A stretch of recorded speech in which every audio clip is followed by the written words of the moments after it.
শিবনাথ আদি ভক্তদের সঙ্গে কথা হচ্ছিল। তো ঠাকুর বললেন, হ্যাঁ গো, তোমরা ঈশ্বরের ঐশ্বর্য নিয়ে এত বর্ণনা করো কেন? আমি কেশব সেনকে কথা বলেছিলাম। একদিন গঙ্গার ঘাটে চাঁদনিতে সভাও হলো। আর কেশব বলতে লাগলো, বেশ বললে, আমার ভাব হয়ে গেল। পরে কেশবকে আমি বললুম, তুমি এত বললে কেন? হে ঈশ্বর, তুমি কি সুন্দর ফুল করেছো, তুমি আকাশ করেছো, তুমি তারা করেছো, তুমি সমুদ্র করেছো। এইসব যারা ঐশ্বর্য ভালোবাসে তারা ঐশ্বর্যের বর্ণনা করতে ভালোবাসে।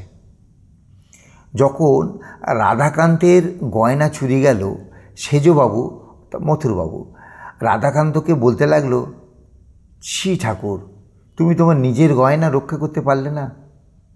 আমি সেজবাবুকে বললাম, এ তোমার কি বুদ্ধি?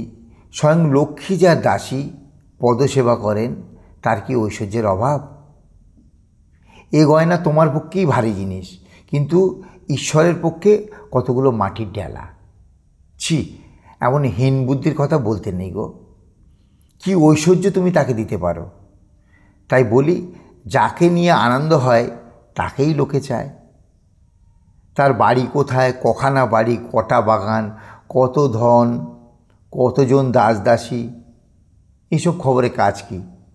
নিক্সার গল্প জানো? রামচন্দ্র রাবণ বধের পর রাক্ষসপুরীতে প্রবেশ করলেন। সঙ্গে আছেন লক্ষ্মণ।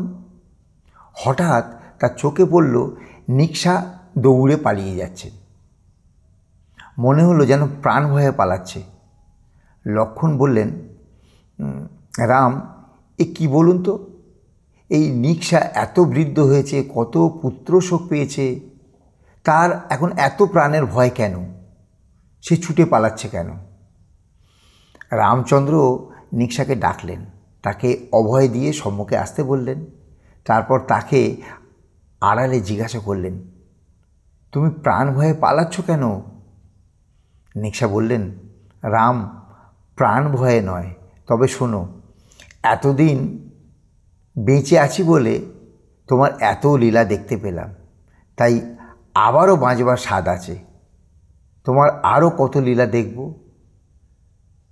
দর্শনের পর ভক্তের স্বাদ হয় তার লীলা দেখি, তার লীলা কী জানার ইচ্ছা।